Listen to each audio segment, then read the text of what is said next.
3.1혁명 102주년 기념 인문학 강의 시간입니다. 지난 시간 뭐였는지 기억나십니까? 뭐 언론 제가 늘 했죠. 그렇죠? 예? 부채. 그렇죠. 감사합니다. 국가 부채와 개인 부채에 대해서 우리가 얼마큼 쏟고 있었는가. 그리고 우리의 빚 감각, 우리 빚을 다 두려워하는 그걸 가지고 협박도 하고 공포 조장하고 또 100조, 1000조 막 이래가지고 속여버렸는데 알고 봤더니 굉장히 건전했다. 뭐 이런 내용이었습니다. 자, 오늘은요. 코리안 디아스포라입니다. 디아스포라가 뭔지 아십니까? 간단하게 흩어진 사람들이에요. 이민자들. 예, 그 이야기입니다. 우리나라 이민자들에 대해서 좀 아시는 거 있으십니까? 별로 없으셔요? 예, 좋습니다. 일단 좀 법률적으로 이야기할게요. 재외동포라고 합니다. 재외동포는요, 외국으로 건너가서 살고 있는 한민족이에요. 그런데 두 개가 있습니다. 재외국민과 외국동포가 있어요. 재외국민은 국적은 대한민국 사람이에요. 유학생, 영주권자.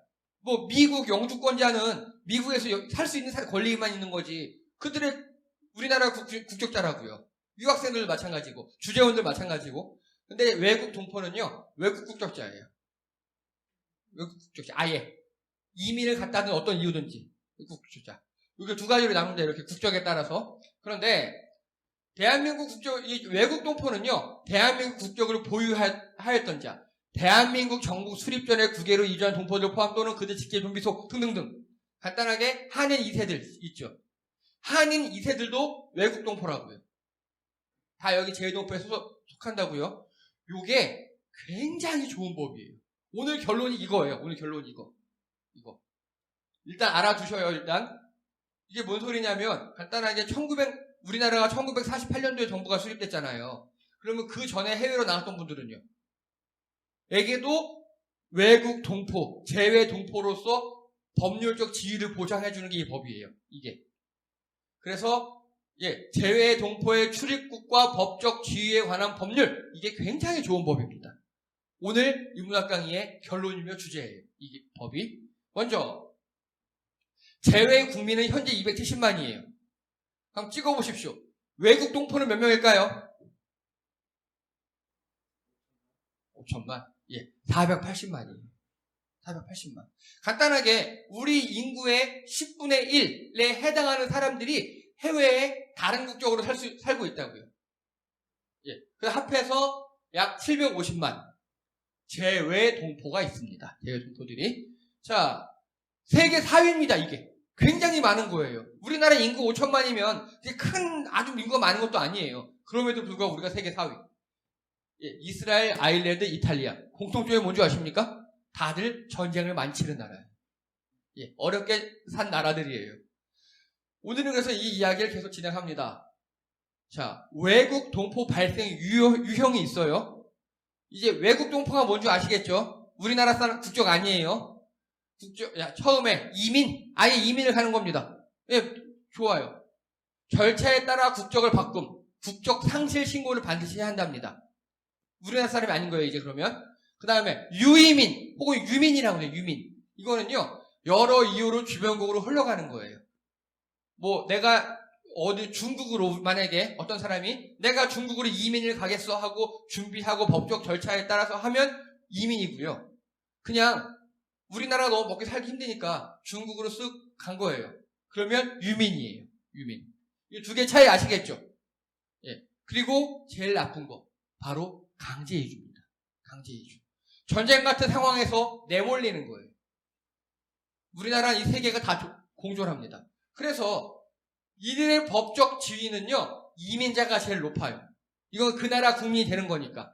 그런데 유민은요, 그 나라에서 흘러들어온 자, 뭐 난민 혹은 소수민족 이런 취급을 받아요. 강제이주는요, 그 나라에서 노예 취급을 받아요. 노예 취급. 자, 고려인과 조선족 아십니까? 들어보셨죠? 이게 조선 말기 지도인데 솔직히 이거 약간 과장된 겁니다. 우리나라 있고 연해주 있고 동간도 서간도 뭐 이렇게 만주에 있는데 이 간도 지방이 이거의 한 반 정도예요. 이거는 지금 우리나라에서 그린 건데 고증이 안 돼 있고요. 어쨌든 그래서 조선 말부터 우리나라에서 이렇게 만주나 연해주로 많이 갔어요. 힘드니까. 이들이 결국 고려인 조선족이 되었어요. 근데 이 지도 말고 이게 북한에서 만든 지도입니다. 북한에서 조사해서 이게 간도예요. 간도. 즉 원래 여기 나온 간도의 한 반쯤 돼요.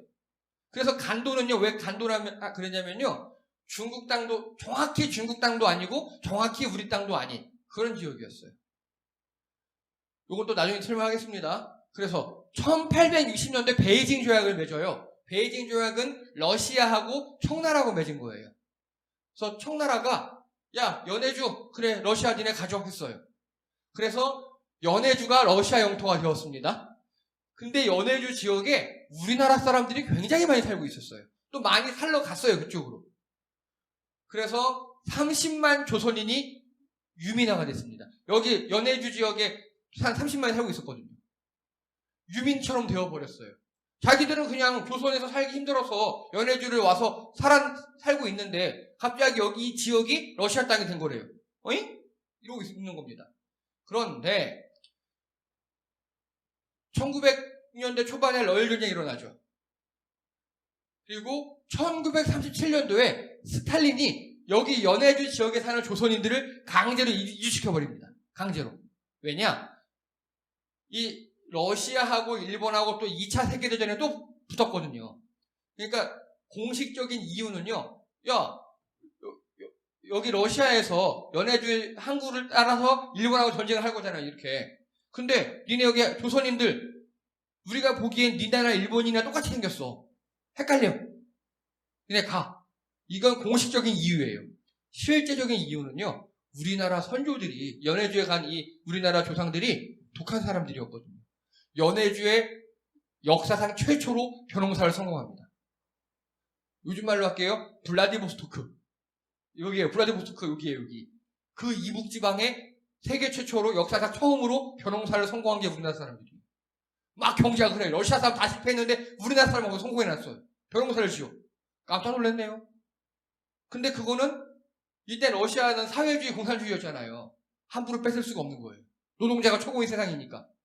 그래서 강제해줄 시켜버리고 이걸 다 러시아가 꿀꺽합니다. 소련이. 그럼 우리나라 여기 살던 조선인들은 어디로 갔을까요? 요즘 말로 하면 우즈벡, 카자흐, 그걸 다 이동됐어요. 홍범도 장군님도 그때 갔어요. 그때. 그래서 지금 거기 가면요. 그들을 고려인이라 그래요. 고려인. 우리랑 똑같이 생겼어요. 자, 근데 이게 1937년이니까 정부 수립 전에 간 거죠. 아까 그 법이 그래서 중요해요. 정부 수립 전에 갔다 하더라도 이들의 후손들도 재외동포인 거예요. 그래서 그들은 우리나라에 마음껏 올 수 있어요. 법으로 바뀌었어요. 그렇게. 자, 그리고 중앙아시아에 정착해서 고려인들다 말씀드렸고요. 이제 1909년 간도 늑약. 이건 일본하고 청나라하고 맺은 거예요. 이게 간도 여기 한 반 정도 되는 간도 지역이 우리나라하고 청나라랑 계속 부딪혔거든요. 우리나라도 지방관을 파견하고 청나라에서도 막 오고 막 그랬어요. 근데 일본이 이 나쁜 놈들이 야 청나라 니네 먹어 그래버린 거예요. 이게 간도 늑약입니다.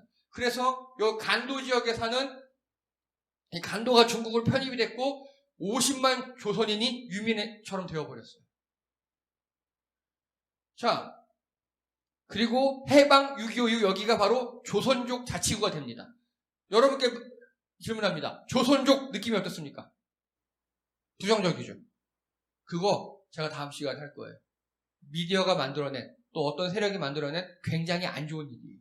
이 조선족의 선조들 있죠. 최초에 이 50만 정도 되는 분들 이분들이 다 뭐 했습니까? 독립운동하신 분들. 그래서 고려인은요. 유이민과 강제해주가 합해져도 고려인이 된 거죠. 처음에 여기 연해주에 있을 때는 유민이에요. 유민. 근데 여기서 강제해주 돼버렸죠. 중앙아시아로. 근데 조선족은요. 유이민이에요. 근데 여기가 흘러 들어간 거예요. 하지만 이후 독립운동의 근거지 자금줄이 됩니다. 이분들이 다. 돈을 댔어요. 돈을. 그리고 실제적으로 이들이 독립운동 군이 됐고 독립군이 되었어요. 다. 우리나라 역사에 절대 없어서는 안 될 분들입니다. 자, 또 두 번째. 여러분, 애니깽 혹시 아십니까? 두 분 애니깽 들어보셨어요? 애니깽? 영화 제목이었죠. 애니깽은요, 이분들이에요. 우리나라 사람이에요. 근데 멕시코로 원래는 노동자로 간 거예요. 속아서 간 거죠, 당연히. 가서 강제 노역을 당했습니다. 그래서 1905년 1033명이 우리나라에서 멕시코로 출발합니다. 이때 다 속았어요. 뭐라고 했느냐? 묵서가예요. 멕시코를 한자로 묵서가라 그랬어요. 묵서가 가서 4년만 일하면 팔자 고친다. 야, 먹여주고 재워주고 월급 준대. 거기는 춥지도 않대. 여러분, 먹여주고 재워주고 월급 주고 돈 많이 준다 하면 위험한 겁니다. 가면 안 돼요. 네. 근데 가셨어요, 우리나라 분들이. 당연히 가서 엄청난 고생을 하셨죠. 용설란이라는 난이 있어요. 이거를 에네켄이라 그래요. 이 농장에서 이제 강제 노동을 하십니다. 용설란이 이렇게 생겼습니다. 용의 혓바닥처럼 삐죽삐죽하고 옆에 다 가시 보이죠. 이거를 맨손으로 요만한 막대기 같은 거 하나 주고 하루에 2,000개씩 1인당 캐라고 한 겁니다. 하루 17시간 주 7일 일을 합니다. 하루 17시간. 살아나겠습니까, 사람이? 근데 우리나라 분들 버텼어요, 여기서. 이 에네켄은요, 아까 그 용설란 보셨죠? 거기서 섬유질을 채취해서, 바다에서, 배에서 쓰는 밧줄이라든가, 아주 튼튼한 그런 섬유를 만드는 데 쓴대요. 얼마나 즐기겠습니까? 그걸 맨손으로 다 따게 만들었다고. 정말 고생을 많이 하셨어요. 그런데, 이렇게 이야기합니다. 이 원래 멕시코 사람들이 지구에서 5등, 6등 노예인데 한인들은 7등 노예가 돼서 여기서 이렇게 굉장히 고생을 많이 했답니다. 그리고 4년이 지났어요. 4년 계약하고 갔잖아요. 4년이 지났어요. 근데 4년 지났는데 올 수 있는 방법이 없어요.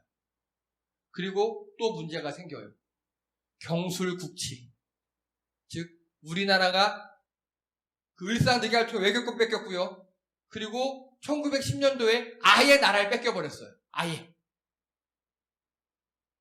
그 다음에 이 사람들한테 일본 영사가 와요. 일본 영사 오더니 야 조선 없어졌어. 니네 이제 일본인이야.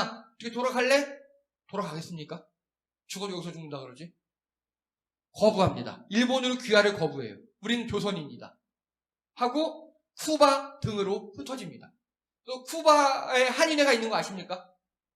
쿠바 한인회가 있어요. 그리고 그들이 여러분 쿠바 하면 생각나는 그 민족 지도자 있습니까? 체 게바라. 그런 사람들하고 같이 활동합니다. 우리나라 사람들이.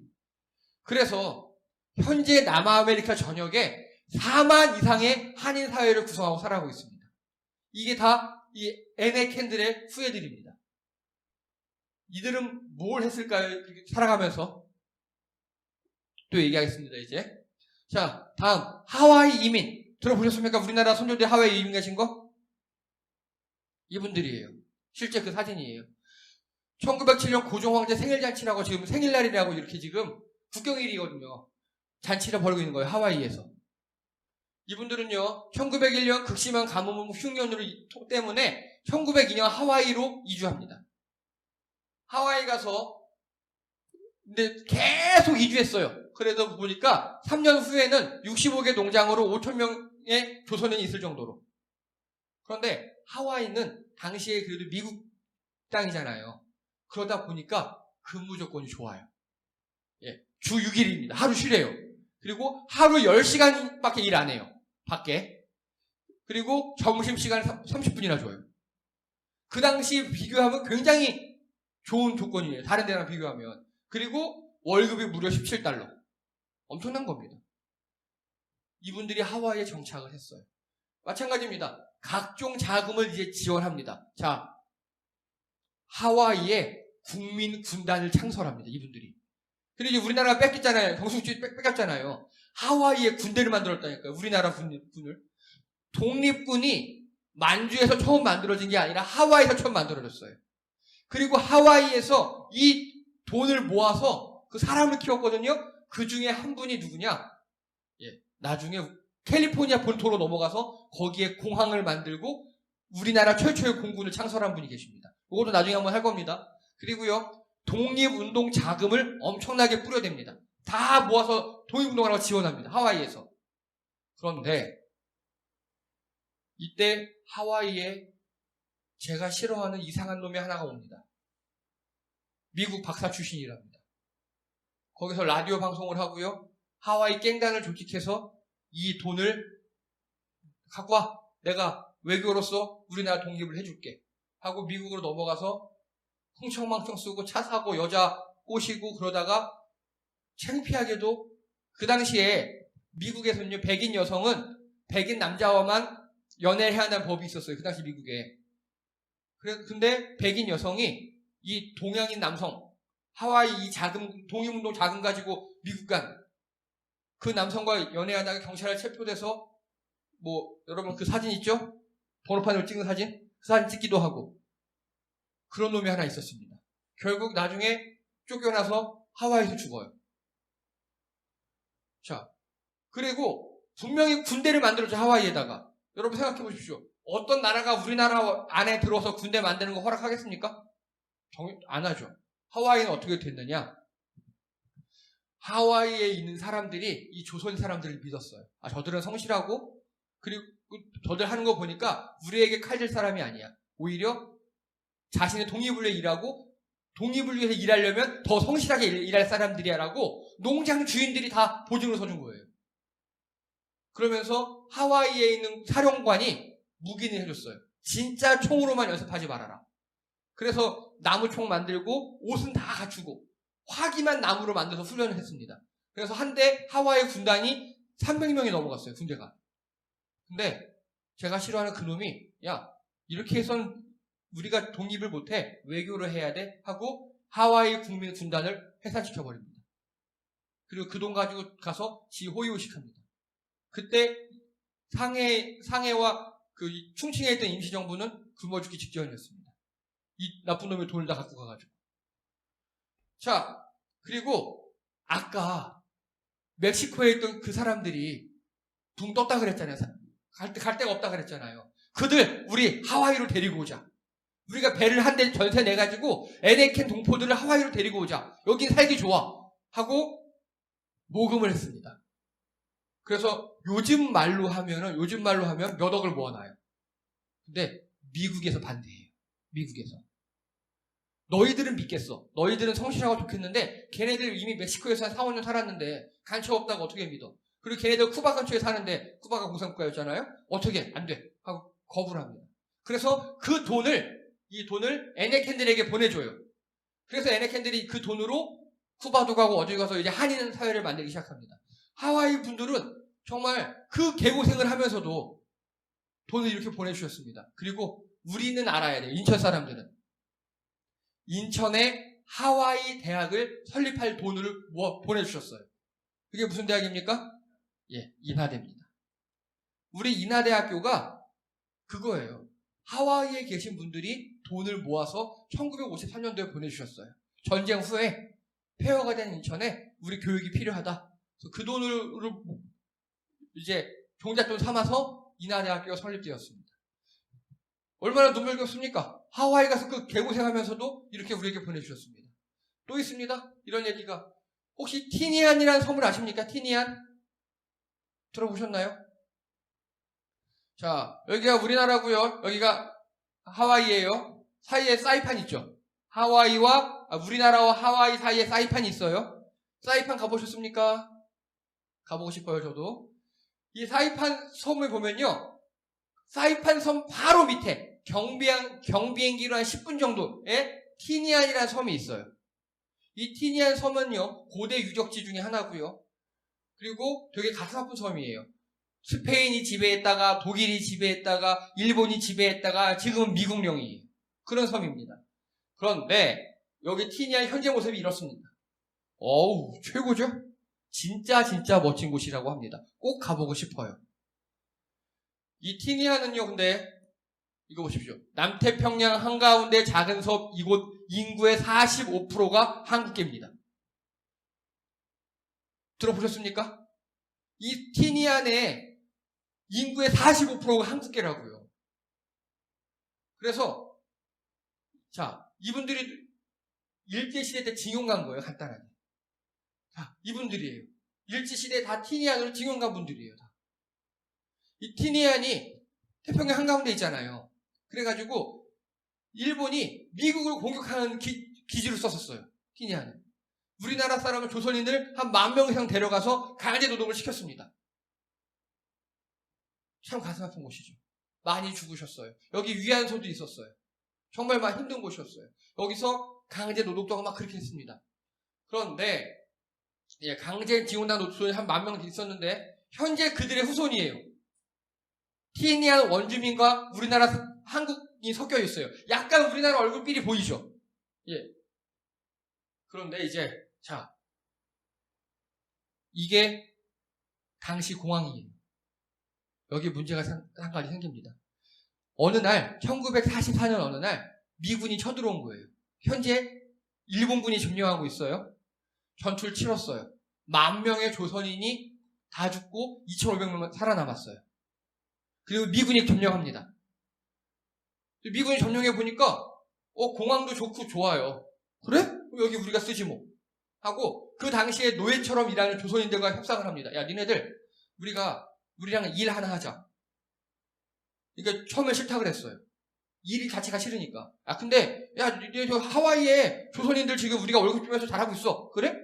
처음으로 티니안에 갔던 우리나라 강제 징용 당한 사람들이 월급이라는 걸 받고 일해요.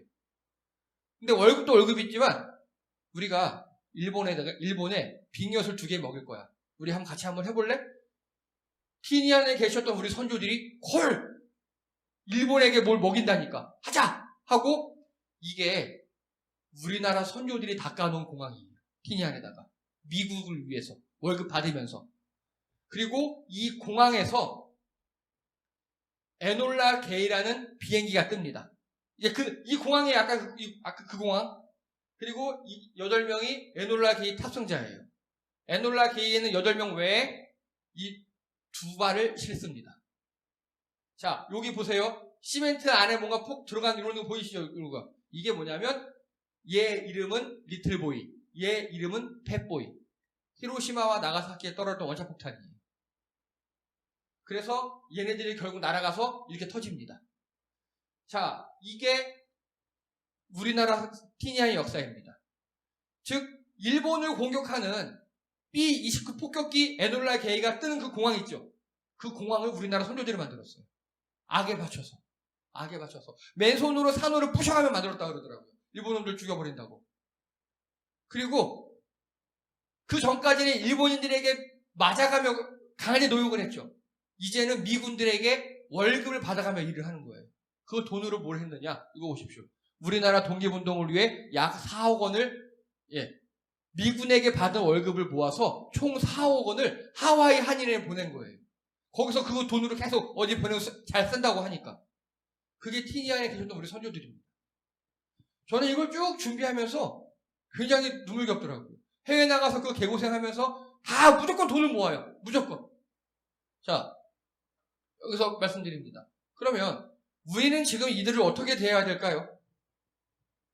우리는 최소한 인하대에 나오신 분들은 하와이에 계시는 우리 동포들에게 큰절을 해야 해요.